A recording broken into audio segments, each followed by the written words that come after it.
Mesdames et messieurs, bienvenue à cette émission Tosolo la Mboka avec celui qu'on appelle Berry Mukokila, les tontons de la ville, le porte-parole du peuple. Merci à l'éternel Dieu, merci à toute l'équipe de Yousra TV, la télé facile. Aujourd'hui, jour pour jour, nous sommes le 27 octobre 2025.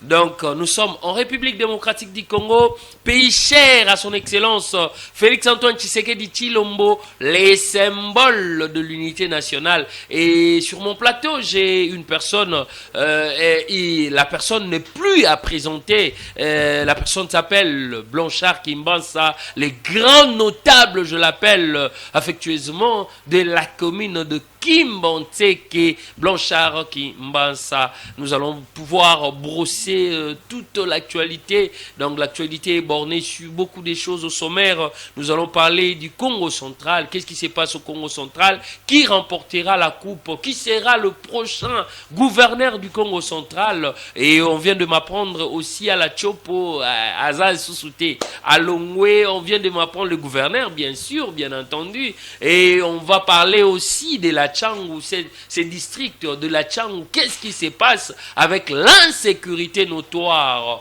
Qu'est-ce qui se passe là-bas à la Tchangou? Et qui travaille à la Tchangou? Oh là là là là. Nous allons parler du social des Congolais et nous allons parler aussi de tout ce qui se passe dans ces partis qu'on appelle Génération 4 de Gaston Fumu Tchamba. Gaston Fumu Tchamba, Génération 4.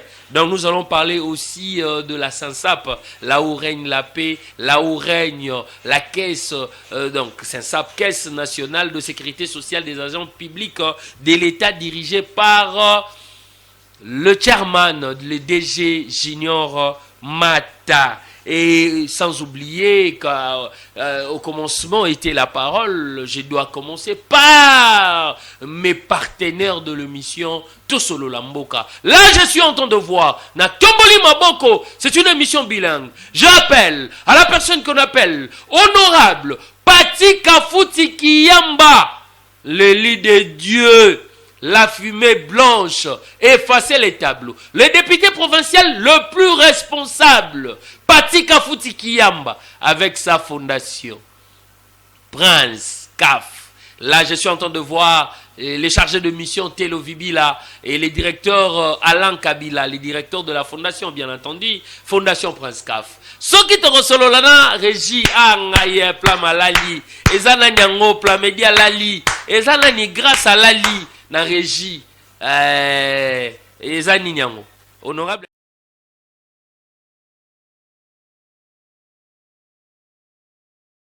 de l'émission Tosolo la Mboka avec Berry Mukokila, les tontons de la ville, les porte-parole du peuple. Fondation Prince Kafou Ezusala Moussala, Oyo Lelo ba œuvre nango na Tchango Mobimba. Eli ya commune ya Kimbanteke.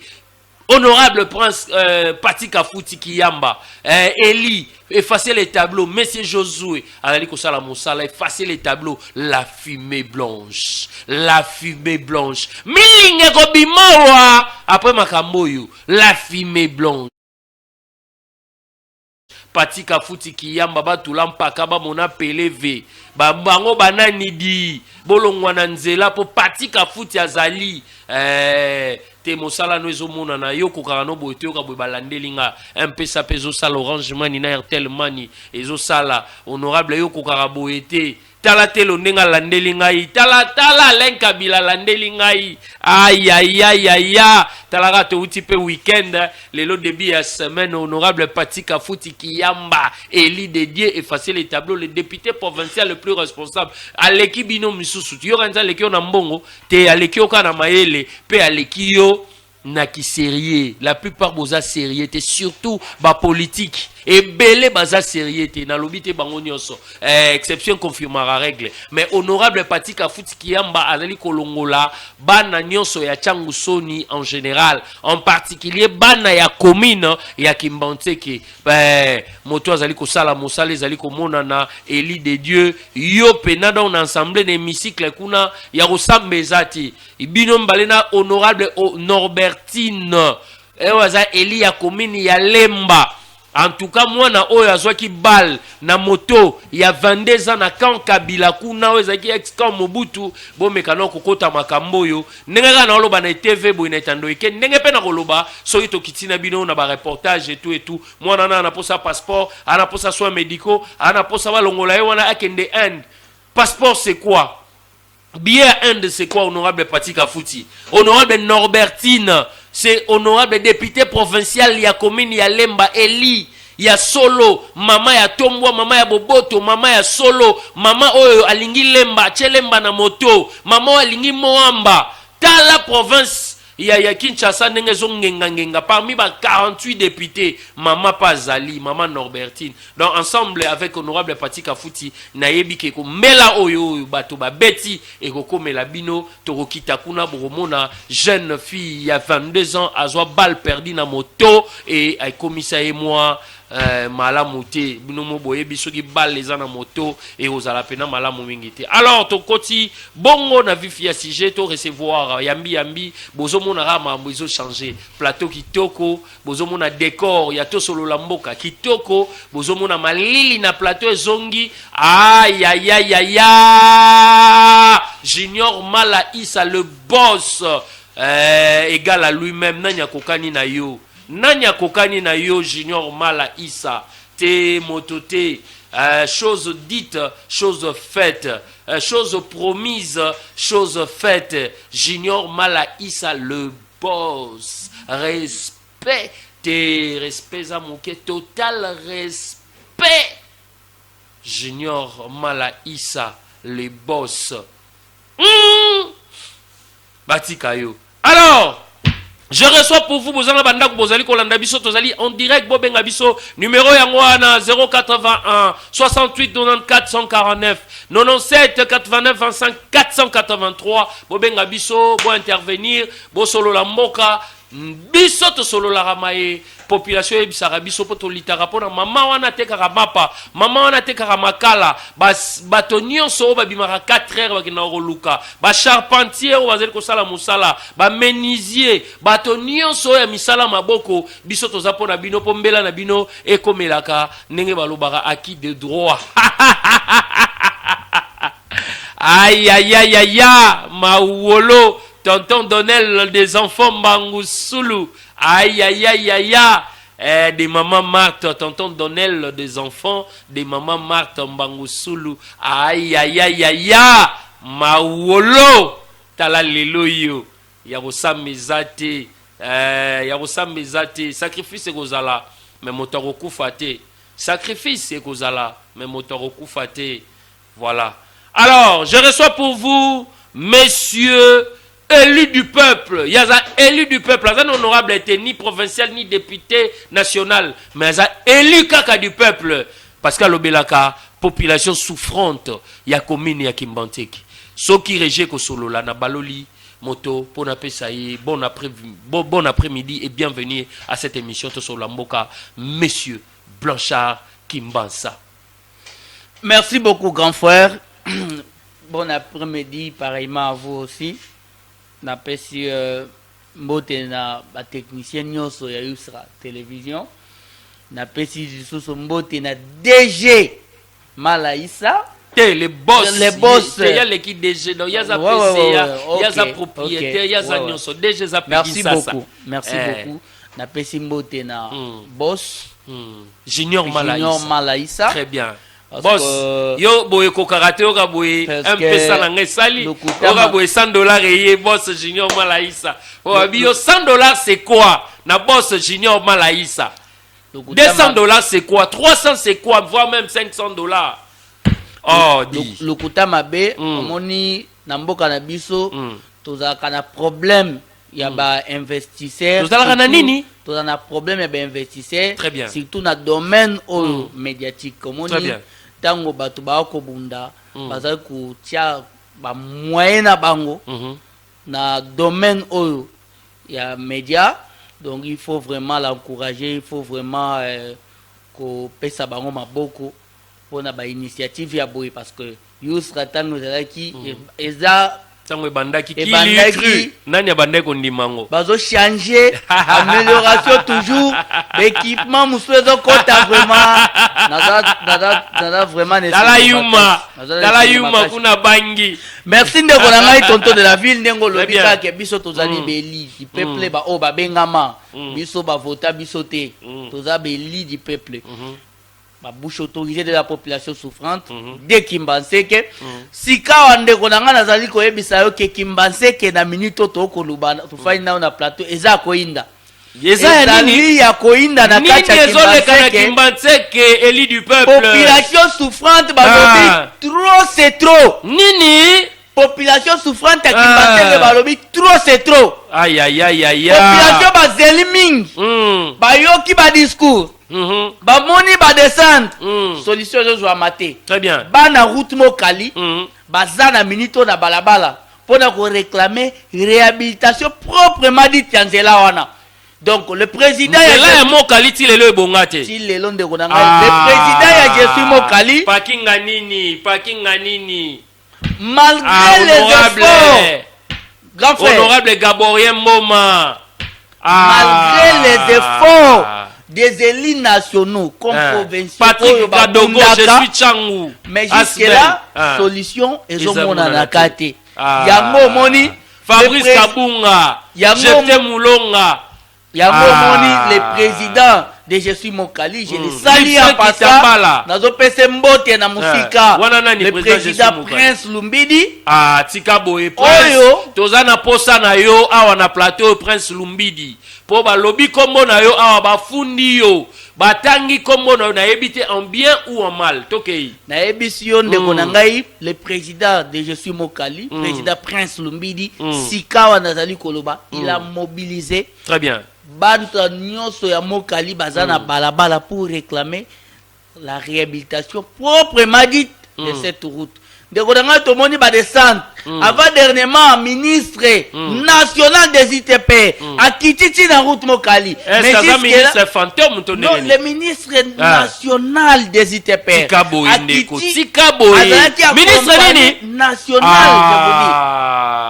Le ministre était accompagné avec des députés. Il y a Bisso, Bana Tiangou, Bayaka, Robondela Bisso, Baye. Le ministre nous a rassuré, Misale Salama. Mais jusque-là, Misale Salama.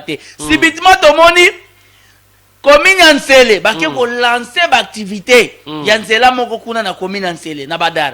Mais Bisso baleki Kimbanseke baleki, route cimetière Kimbanseke baleki, route Mokali ya Kimbanseke baleki, route Nzoko ya Kimbanseke. Baké ko lancer travaux, commencement travaux na commune Yansele. Yango bana Kimbanseke, grand notable ya Kimbanseke, leader ya Kimbanseke, net président Prince Monique wana za injustice. Biso tozana problème ni na pouvoir. Tosali le gouverneur d'aller Bumba nini na Kimbanseke. Bosali nani? Tosali gouverneur d'aller Bumba nini na Kimbanseke. Faut mériter. Ndenge ni ozotanga kaka ni. N'importe. Komba tozo bunda solution zo mona na kate banzela na biso nyozo solution zo mona na kate atukude chapeau na bana Kimbanseke bourgmestre peno sauter OK maman na gouverneur bourgmestre azana makasi ko sala te misala nyoso zo saba yebisanga bourgmestre nazo kotela ete yebisanga bourgmestre nini asali nzela na commune ai. Là, je parle de la ville parce que Eza Moussala na ye, Banzela wana Eza na charge à ville. Bien, puis gouvernement central a soutenir bango. Ba côté Moussou Moussala Ezo Salama. Kaka biso de Kimbanseke, tozo lela, bazo yo kabiso te Moussala Ezo Salama te. En tout cas, coup de chapeau na bana Kimbanseke wana ba bimi na balabala. Coup de chapeau na président Prince Lumbidi. Nengo bimi si bana route Mokali. Na olikete eloko wana ndenge tosali yango na kati ya Mokali. Ceux qui ont des réactions, ba répondre biso positivement. Il faut biso nyoso bana Mokali, bana Kimbanseke. Ya banzela nyoso. Gouverneur d'aller Bumba komona biso liboso ya gouverneur parce que on en a marre. Trop c'est trop. Nyoso basala to sali. To dénoncer dans les médias. To commis ba lettre.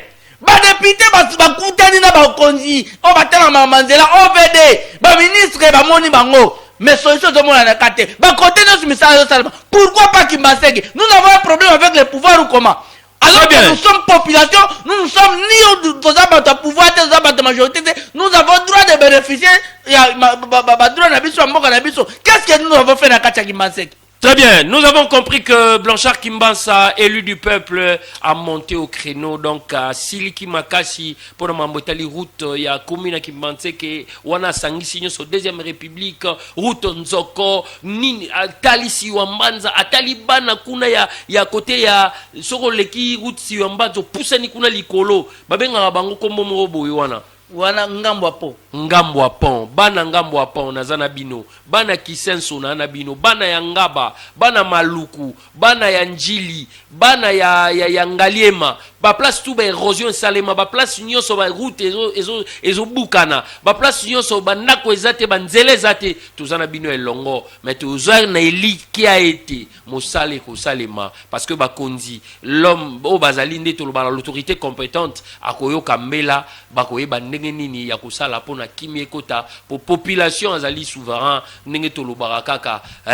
po yende mutavota bino surtout ba éli du peuple boyeba eza mandat est-ce que bozongaka na base est-ce que bozoyoka base yo pe nazolobela oyo yo lelo soki ba ozo fingisa même bakonzi parce que banda ba pesa yo pouvoir yo komana yo kaka ba zel o komana yo matisa kaka ba vitre o yambara sous téléphone te ozo kanisa ke fin du monde mais yeba ke mandat ya l'état pe ici laka l'état ozongi la population na yo et kokoma trop tard.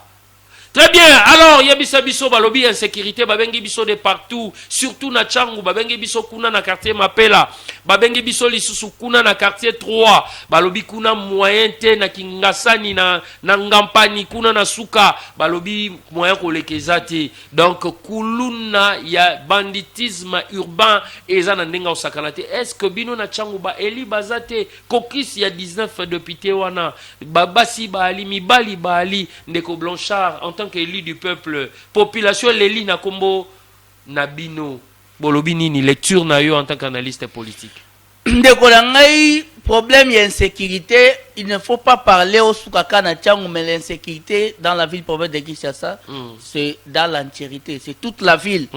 Oh, population ils ont subir l'insécurité. Très bien. Et puis insécurité avant, tant que tu as l'insécurité, tu as la banditisme urbain. Banditisme urbain, c'est ba jeune, na quartier, qu'on soit troublé ordre public, qu'on soit machette, qu'on bimana balabala.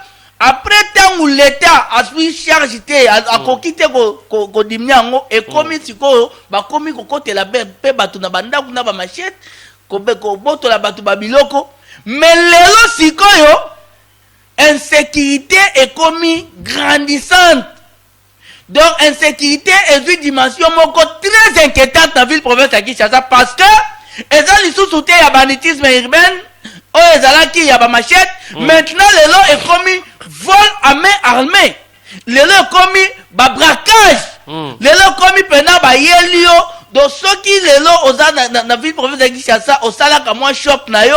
Ou soit aux alliés changer au salaire moins cop na yo changer moins ba dollar aux alliés donc vie na yo déjà en danger parce que au yebite ngonga nini bakoya ko braquer yo na yebisi yo semaine ou choleka après avoir ko vivre oye salamaki na victoire braquage wana biso na Tchangu to vivre en mode 2 jours successifs. Bon vivre combien de jours? Braquage 2 jours successifs. Film peine. Et bandi mercredi passé. Na commune Kimbanseke na Kingasani Sosimax moko ezawana ya ba maison moko ya ba ndi ezawana Sosimax baye ba braquer wana. Très bien. Là il y a eu des morts, basali opération de bango bazu biloko bakei. Lobi nango ekenansele na bibwa. Kuna lisusu bakeko braquer na shop bazu basali opération. Donc insécurité niveau commis vraiment c'est déplorable. Mais lokolo lobi ke beli banana na koyebisa onde ko na ngai beli ngala kote la rabatute mais il y a des élits oyo bazobunda bazomema ndeti banani ndeti nani bazomema mais tika ezokoma te basolution ezomona te nazopesa exemple parce que nga nalandaka baactivité nyonso eleka na kati ya plénière ezala na niveau national ezala na niveau provincial nazoyebisa yo ke na date ya le 26 septembre 2024 l'honorable Marie-Kate Mutinga Marie-Kate Mutinga azali député national Eli Yatiangu a déposé question orale avec débat na kati assemblée question orale avec débat question orale avec débat honorable Marie-Kate Mutinga Eli Yatiangu très bien a déposé yango pona nini po bameka koyoka babengisa ministre national ya intérieur le fait premier national de l'intérieur oh lelo ezali honorable Marie-Kate Mutinga oh lelo ezali excellence Jacquemain Chabani babengisa ye aya na représentativité nationale baeli na biso batuna ye mituna qu'est-ce qui ne va pas na insécurité ya ville province ya Kinshasa na niveau na bango ba mécanisme nini batie nini baza kosala parce que insécurité comme niveau moko très inquiétant mais jusque là malheureusement proposition on a na niveau ya assemblée nationale na bureau ti lelo suite eyebana te et on ne sait pas administration on ne sait pas si est-ce que ba bloquer ngo pété bon ngai na yo toyebi te yango biso lokola ba citoyen parce que là les intérêts na biso yango biso ba citoyen tozo tuna nini ezosala ke proposition wana ti lelo solution parce que une année après système obédience azon obédience na bango te yango non là il y a pas question de désobédience biso wana soki eza bongo c'est regrettable parce que toute initiative visant l'intérêt général du peuple congolais eza ba initiative ya ko soutenir parce que na kati assemblée nationale eza la même opposant mais mais aza député na obédience opposition mais soki aya na initiative ezo toucher intérêt ya peuple congolais tout député conscient il faut pas soutenir yango parce que baza ba représentant na biso peuple yango moni biso tozo ko senga bien que na kati assemblée nationale lelo baza nanu na bakambo ba vote ba changement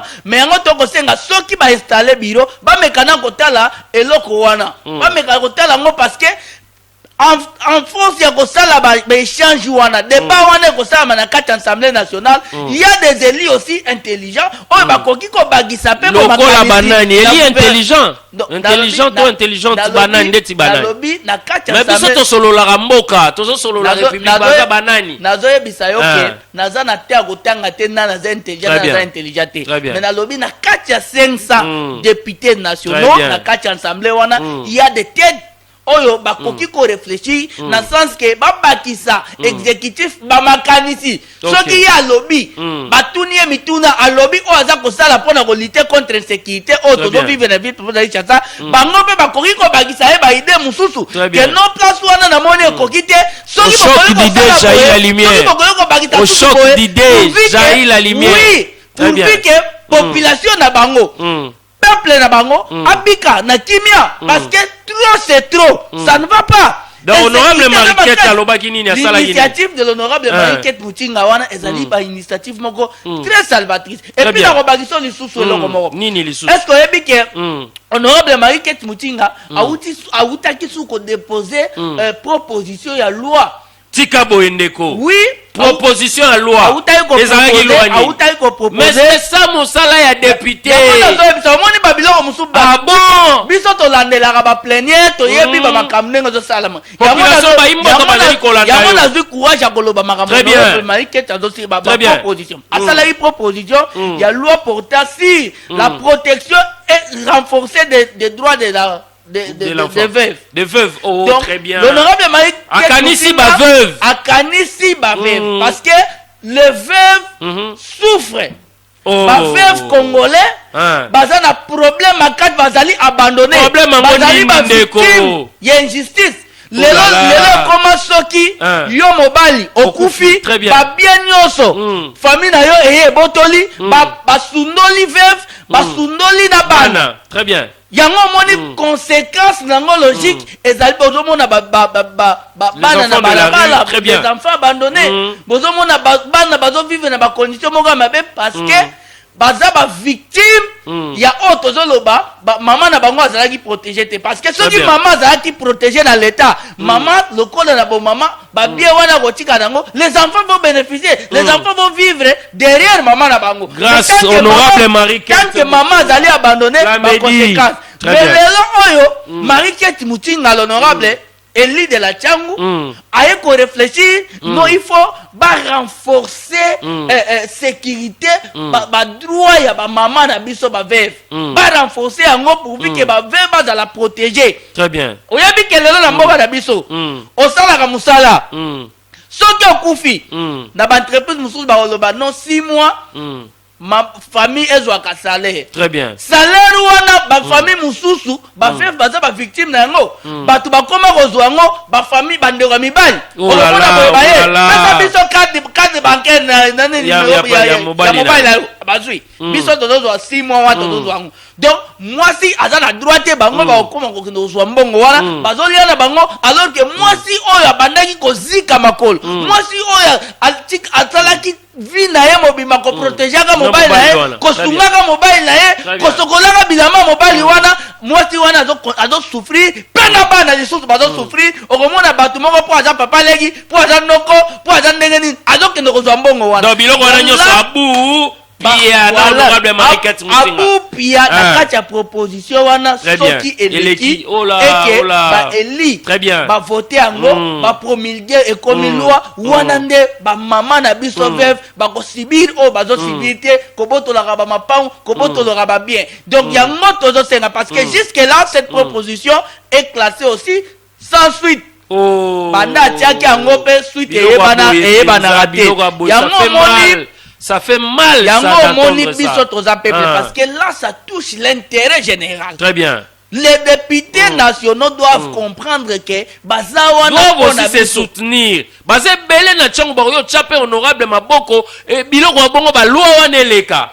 Yango tozoloba peut-être soki bazalaki soki ensemble ezalaki na ba activité mususu mais ba priorité mususu mais et loko wana loko les a ba proposition je pense que ça na ba table wana eza na table soki ba installer gouvernement présidence ya sika bureau ya sika il faut que ba bureau ya sika ba kotala ba proposition eza na table net ba proposition ya kitoko boy ba meka kotia ngo na débat ba soumettre ngo na débat et que ba député ba réfléchir et les koki ko sunga ba électeur na bango. Très bien, je vous rappelle que nous étions en train de parler de l'honorable Marie-Kate Mutinga, élu de la circonscription de la Tchangou, le député national. Donc c'est une députée parce que c'est une maman honorable Marie-Kate Mutinga. Elle est présidente d'un parti politique qu'on appelle PDG. Maman Marie-Kate Mutinga avait initié une question orale avec débat à l'Assemblée nationale de Kinshasa. Donc, l'Assemblée nationale, mais si les lois ont évité, ils ont l'enterre, il y a administration, ils ont bloqué ton nengenini. Et à part ça, pendant ma insécurité, il y a multiplié ma descente. Téléphone, ils ont ouvert, Bobenga Bisso, il y a un problème, Boloba. Boye bisaye tangwa kitaka bozana numéro na ye bokomela ye bino moko boko comprendre que ye aza élu du peuple azana bamutu ya base a solo la kamalamu pe alingi kimia na circonscription na ye ya Tchangou. En plus a initié lisusu une proposition de loi par rapport ya ba veuve honorable Marie-Kate Mutinga par rapport ya ba veuve à lobi boye veuve ba comprendre que ceux qui mobali ya koufi ba botoli ndaku ba botoli ba bien ba abandonner maman avec les enfants. Plus question ya biloko wana parce que maman wana mtazalaki ko batela mobali wana avandaki na mobali wana botaki bana wana et la femme aussi mérite mieux. Voilà, donc tobanga basi, tobanga ba maman, to masculinité positive yango yazali ko emboîter pas ya chef de pas ya chef de l'État. Donc alingi femme azala vraiment avec grand F. Donc azala femme tekara o alambara o sabu mais à côté taper la gestion ya choses publiques. Honorable Marie-Kate Mutinga, on n'aime pas la République démocratique du Congo comme ça. Donc merci na ozali ko sala pona biso et merci d'avance ngana yebi que awa ti journée si là en tout cas maman biso to zalagana yo biso to défendara yo biso to zawana te pona batu to zape ba jaleliste te biso to lobaka kaka bosolo biso to solo la mboka ba nani bazali ko sala que ba éveil politique éveil patriotique et Salama, la République démocratique du Congo, honorable Marie-Kette Moutinga est parmi. Voilà, nous changeons de narratif avec Berry Mukoki, le porte-parole du peuple, le tonton de la ville. Votre tonton est là. Alors, Blanchard Kimbassa, Yebisanga na Congo central, ni nezali koleka, parce que Batebele Balobi, on vient de m'apprendre aujourd'hui, donc, Kenachopo, Paulin Ndongolia a été démis de ses fonctions de gouverneur. Hey!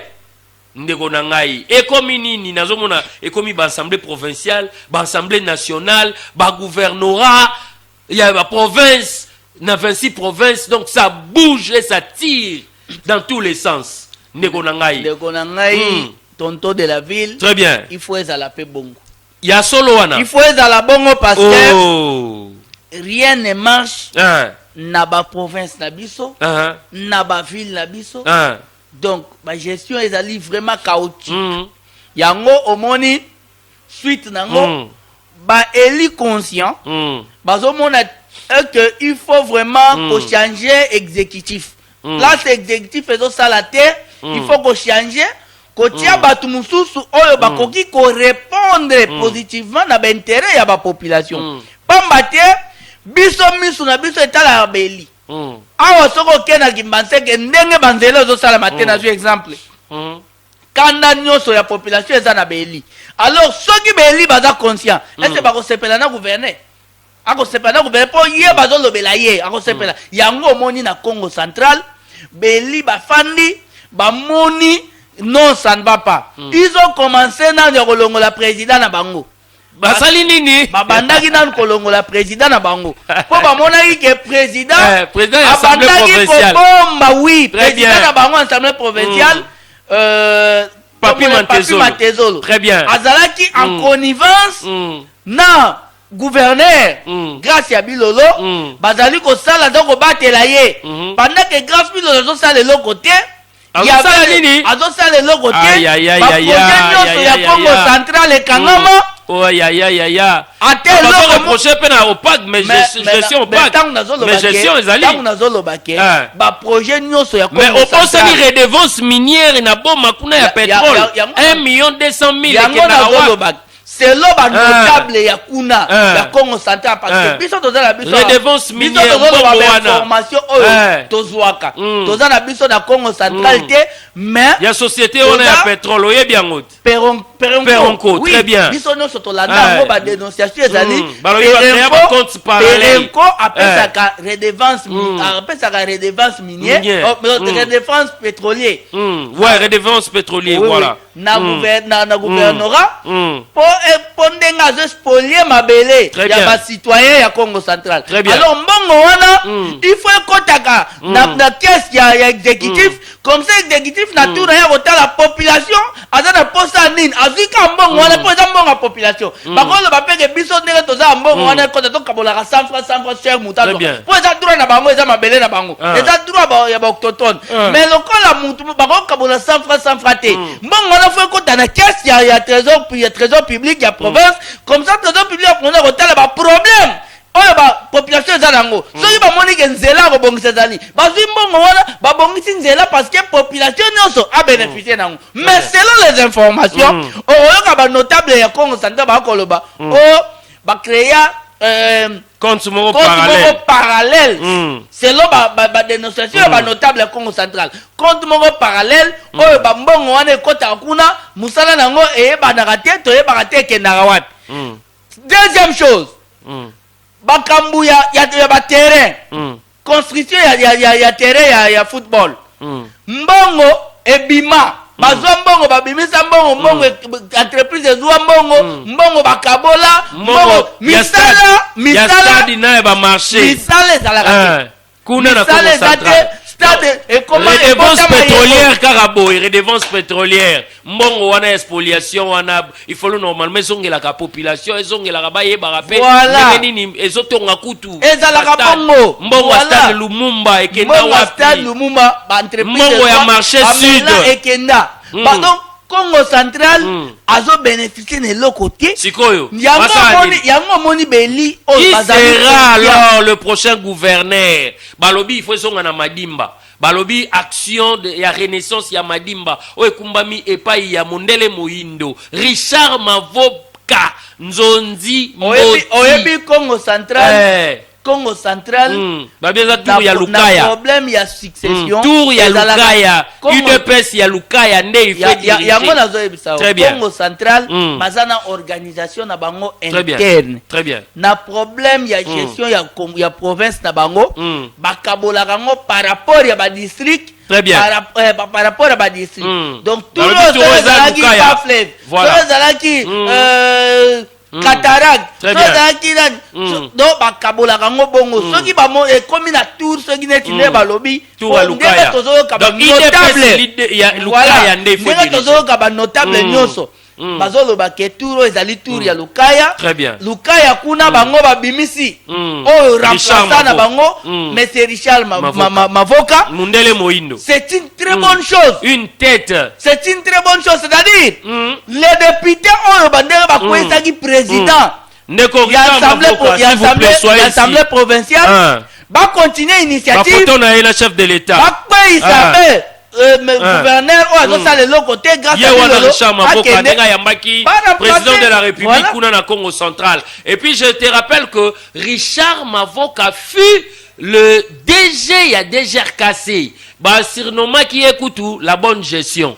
Tala mutoye aza DG ya DGRKC mais ba surnommé la bonne gestion. Donc parce que asalaki musala kitoko. Donc Mondele Moindo. Donc balobi awa roleke la wapi action pour la renaissance ya Madimba. Moto azali ko soutenir chef de l'État. Moto azali mokitani ya ba André Wame Soya Lolo, gouverneur ya Banque centrale. Donc ce que talaka soki yaya na ye to ye ambwataka pa ya gouverneur ya Banque centrale. Si ko seki yepe fois za gouverneur. Voilà pourquoi je suis en train de dire que tala ba vidéo na ye, tala biso ba vidéo na ye. Ba député provinciaux ya Congo central ba continuer na initiative na bango. Lokola bango bazali ko accuser gouverneur. Vidéo ya Richard Mavoka. C'est-à-dire aza sous dignité ya ko gérer province wana. Ye nani wana gasbilo. Tala na no eloko, tala eloko tozonga. Tala eloko. Papa tchala biso volume.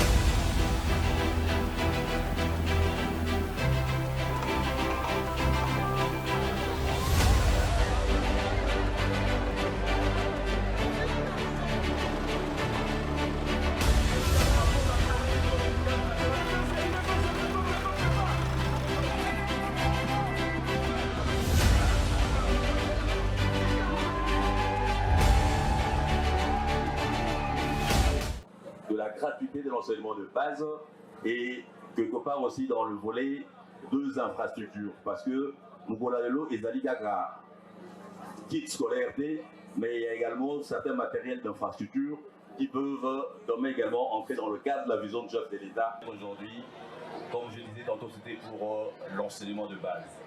Donc il est prévu pour les élèves de la première année primaire et de la deuxième année primaire. Je le remets symboliquement à ces enfants qui sont là avec tous ceux qui vont m'accompagner. Et à la fin, je vais remettre tout le colis à la présidente et la reine qui se chargera de... Ba uniforme ba biloko nyonso oyo esalaka que bana ba rentrer bazonga classe. Donc c'est-à-dire que moto oyo azana posa ya population et souffrir té moto aboye faut alara gouverneur parce que gestion ya chose publique basarana nango té c'est pas donné à n'importe qui. Tala ba papa ba maman bazali ko sepela azali cadre monene na UDPS. Donc tout oyo ezali tour ya Lukaya ezwa gestion ezwa gouvernorat Richard Mavoka avanda wana. Donc bosala ye confiance. Merci na chef de l'État, merci na Baïke, merci na gouvernement central, merci na Judith Soumino Tuluka, merci na bayi kenyo so ba ne Kongo nyonso bozala na sima ya Richard Mavoka ndeko nanga loluba ya suka par rapport ya Richard Mavoka ya ne Kongo boto ko ta question mususu. Oui, par rapport ya Richard Mavoka, ne Congo grand notable ya Congo central, ezali ekozala fier comment na ye ko gérer province wana vie compétence na ye vie expérience na ye oyo a gérer bisika gérer batu bamona musala sala donc azali mutu moko il faut ko pese espoir et surtout qu'il est de l'IDPS parce que omoni babisika ebele ba gestion bisika ba na IDPS baza ko sala te batu mususu baza ko bebisa mais mabe baza ko finga IDPS alors IDPS aussi en son tour doit s'impliquer dans Babylone quand on a battu le col à Richard Mavoka pour soutenir bango pour pesa tia bango appui politique pour comme on est wana asala musala malamu pour être à protéger IDPS très bien à préserver IDPS. Très bien, merci à celui qu'on appelle Ronald Kabambula, le banquier. Ronald Kabambula, mon ami, le banquier. Tata Mobimba. Aïe, aïe, aïe, aïe, aïe, aïe, aïe, aïe, aïe. Rabi ceinture noire, il y a informatique. Il y a Zalranzinga wana, na sima pena, il y a Saint-Joseph, Soro Lingi pena babetelo sezi maramboto, Rabi Azali wana. Alors, Gaston Fumu, Oyo Azali président, il y a génération 4, Neronanga Plamedi kuna soki bozali na grâce, Bochelanga Gaston Fumu, génération 4, Asangisi, Mukongo, Muswahili, Muluba, Mungala, 4 langues nationales. Donc, Moto Azali ko lutter contre ba taxe. Sous toute forme, Moto Azali, les défenseurs des entrepreneurs, des entrepreneurs locaux. Alingi ba investisseur ba ya, alingi climat de paix, alingi tala 99 taxes, ezebele tala en Afrique du Sud 6 taxes ya pamba, 6 taxes, mais biso 99 pour nani bo 505 ça va taxe Gaston Fumu Chamba, il est là, le président, le parent politique, Yewana Gaston Fumu, Yazali président, ya génération 4, soki bo komika na 24 on bo kende ko ça ko s'adhérer donc beaucoup tabo et resomba ba carte nabino parce que bazaka na 5 ans touro ba robimisa ba gouverneur touro ba robimisa ba ministre touro ba député provinciaux ba robimisa ba députés nationaux donc ba yepena donc mobondo ba ko s'imposer parce que Gaston Fumu azo ko mboiter les pas du chef de l'État ou biso benga le symbole de l'unité nationale. Gaston Fumu alingi mokonzi mboka azanzinga nzinga mokonzi mboka azali soutien total ya génération 4 na ba ike nyonso eurolobani ni motoboya ye na problème ya ba taxe na mboka na biso ndeko na ngai analyste politique omoni toute initiative toute bonne initiative mérite un soutien de conscience. Mérite quoi? Un soutien de conscience. Très bien. Donc omoni initiative oyo ya ko réduire ba taxe ya ko réduire ba taxe et c'est une initiative moko très salvatrice parce que réduction de la taxe ne permet pas ba entrepreneur ba évoluer bien na terrain. Très bien. Parce que les gens on a besoin de problème il y a ba entrepreneur parce que ba entrepreneur bazo ko évoluer té. Ba taxe l'équipe makasi. Tika boye du fait que ba taxe l'équipe makasi. Imaginez au sombi eloko todo au sombi sac ya ciment na Angola et ya na lufu po ya kokota na Gishasa bazo sengo douane cher tango ko ya na ngona kacha Gishasa ozwi mbongo pede ya ba taxe wana mike wana tango ko bagisa oya ko luka pe intérêt na yo parce que oza mutu ozo chambongo na yo pozwa quelque chose omoni yango biloko sala ka biloko emati yango moni même peuple congolais lelo toza ko souffrir na vie comme cher parce que biloko fwe matapo ba taxe l'équipe belé ba entrepreneur bazo souffrir yango kuta za conséquences logiques ozomona kena ba congolais biso moko toza na incapacité ya kokoma ba entrepreneur ya kosala ba faire toza ba difficulté initiative wana ezali initiative moko ya malamu ko réduire ba taxe ko permettre que ba jeune congolais toyoka ki chef de l'état alobaki chef de l'état alobaki il faut à créer ba millionnaire congolais ba millionnaire congolais ba créer ndenge nini il faut ko tia climat moko ya malamu économique ko réduire Batexte wana kosangisa batexte, il y a des textes même oyo mbongo nango côté kenda pe baye bagate mais amburiaka kaka. Je tiens à te rappeler qu'il y a ça qui lettre ouverte mon pas chef de l'État. Voilà, deux fois lettre ouverte pour la réduction ya batak. Yango wana les chefs de l'État, les chefs de l'État il faut yo kaka. Très bien. Il faut que pe bato yo bazo soutenir bato na ba proposition. Mboke tongamaka na ba réflexion. Tant moni citoyen Gaston Fouchamba, président ya génération 4 parti politique na ils ont remplacé ils ont rassemblé les 4 langues nationales ya mboka na biso. Donc ayeko proposer le bongo il faut vraiment botia en application pour esunga développement ezali na économie ekendaka na ba calcul wana nyoso na. Alors je tiens à rappeler que baike nyoso bana mai nyoso ba mama na zando ba mama na wenze na gambela ba mama partout bozali que loso na biso to bengaka lion loso to bengaka bébé ekiti ezalaki 75000 bo vérifier le lobo loso to Bango na 50 000, côté Moussou 40 000. Donc 30 000, donc na 20 000 de moins.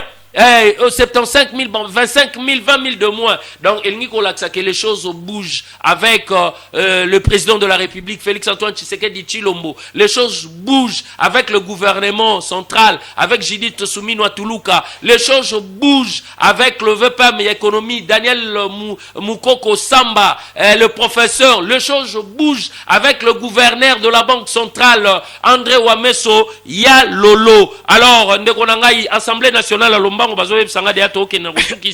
Tomoni baza 12 candidats, Mindule Mitondo Crispin, Mbosonko Diampoanga Christophe, Aimé Boji, bango mibale baza nanani na bodwe mayo. Mishiki lisusu buini Willy ndekoloba na Lombango poto kina. Ndekonangai Assemblée nationale ezali koyo kisabiso soni parce que. Ezali kosala nini? Ezali koyo kisabiso soni. Aïe aïe aïe aïe.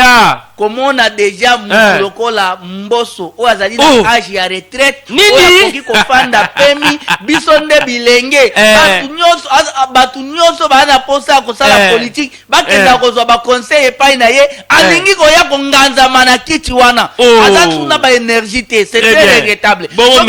Soko moni Mitono Crispin Mindule pona nga candidature ya Crispin Mindule moralement ezana nous mabe makati parce que ye azala ki na tête ya départ ya président Vital Kamerhe ye kozo ebonga wana ekolakisa image ya mabe on dirait ezala ki un moko donc ezaki un moko donc ezaki na intérêt personnel donc mutu nasa komona ke abanda kobundela intérêt personnel na ye côté la bodo mayo mambeke côté la Aimé Boji les tata moko sont des membres na UNC yango na kokamwa est-ce que ti bazo sala biloko wana bazo balandi oyo président na bango Vital Kamerhe alobi ou bien bango ba se rebeller parce que normalement baza na parti moko on devrait avoir au moins un seul candidat à représenter parti wana pour remplacer et bonga na bango pour na bango politiquement tout le baloko le bonga na bango très bien mutazalaki wana azalaki mutu na bango mais comment on a besoin kende alors de disperser wana ezali ko sala vraiment moi pasi makasi Willy Mishiki buini Willy Mishiki azana problème ya makasi. Willy Mishiki d'abord n'est pas un homme d'état. Oui, ndekonangai Willy Mishiki n'est pas un homme d'état. Azali moko alobaka mingi na ba secret d'état. Mais c'est normal aza politique. Non, un politique au cause à la homme d'état. Ce qui a des politiques, mais quoi si même la responsabilité ya minene. Deuxième institution, ya mboka. Kozwa gestion nango, il faut minimum ozala na esprit d'état na kati na yo. Parce qu'il y aura des informations, il y aura des choses, il faut jamais vivre à la place publique. Quand bien même population zolobela yo, même ba député bazo tiayo misapi, mais il y a les secrets d'état. Il faut kozala mutu déjà oza un esprit wana. Mais esprit wana est pas naye ezalaka te ya zane polo. C'est très dangereux. Aza polo. C'est très dangereux ko pesa mutu abongo esika wana. On a cité de bonanga il faut kana makamwa assemblée nationale.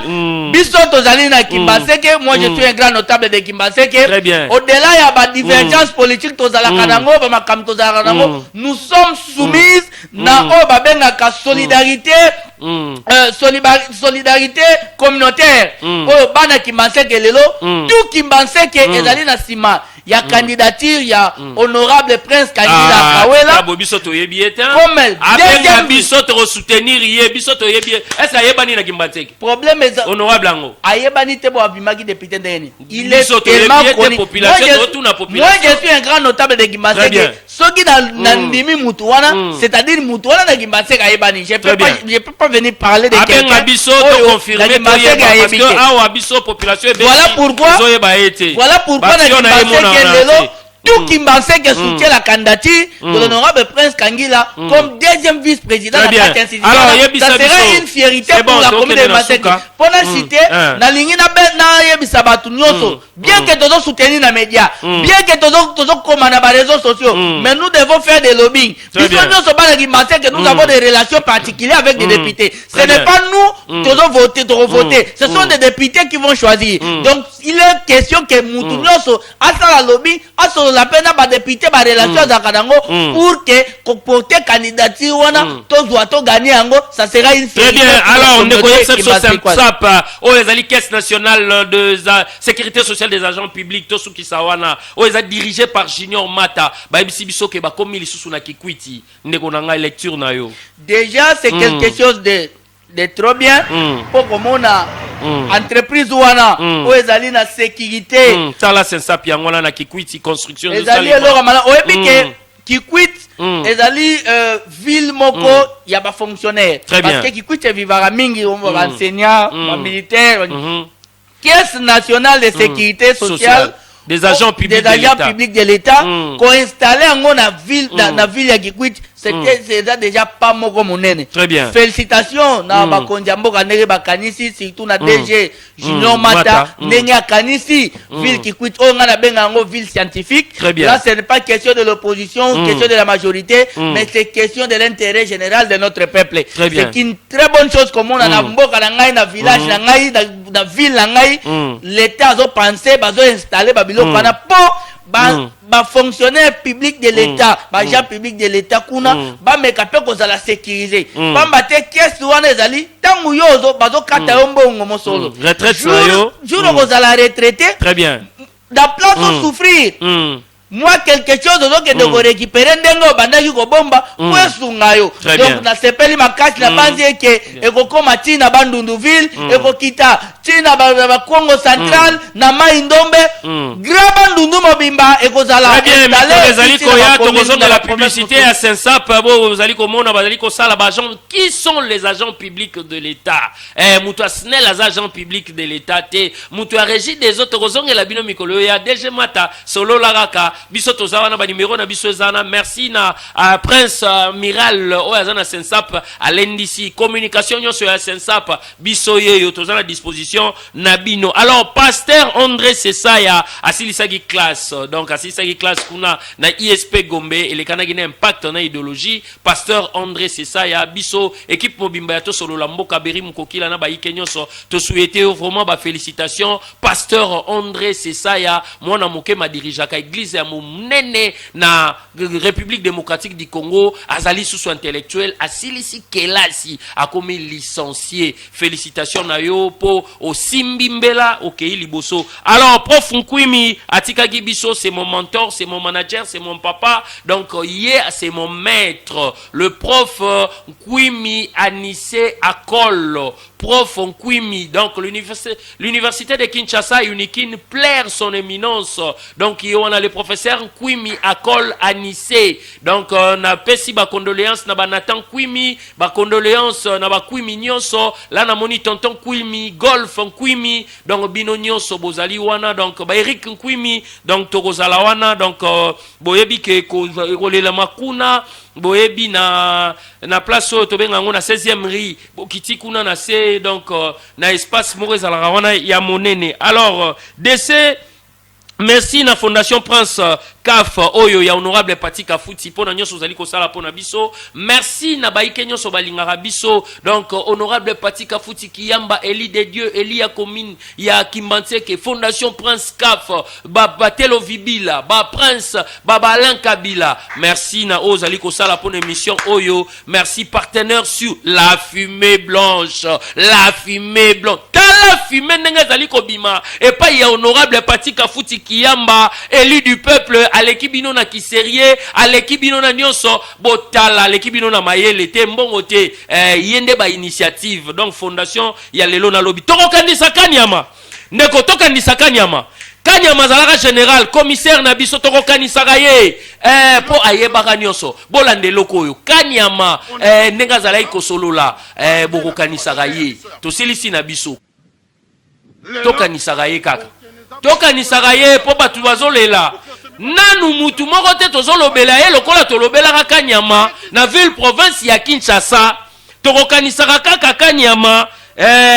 Merci na Richard Mavoka, Yannick Tounoir Finda, bane Kongo nyonso tozana bino na maboko donc baike nyonso tolingi bino mingi DG Racho tozana bino na maboko honorable Mariquette Mutinga Gaston Fumuchamba leader parti génération 4 donc bino nyonso tozana bino na maboko baike nyonso balingaka biso. Ça n'est fini pour aujourd'hui. C'était Berry Mukokila, les tontons de la ville, porte-parole du peuple avec l'émission Tosolo Lamboka qui a reçu pour vous Blanchard Kimbassa, les grands notables de la commune de Kimbanteke. Donc Negene Sarabino Kabo Panz émission comme la chef de l'État et comme la gouvernement central et comme la Doudou Fouambale Pakebo et comme la Payo. Tiens, oh ça la bien tiens, oh aïe émission Katani Awa. Ça n'est fini pour aujourd'hui. Prenez soin de vous et prenez soin des autres. La suite au prochain numéro, même chaîne, mais bah heure différente. Poto Kutana Awa mercredi na 17h pile. Nabato Mosusu, bye bye.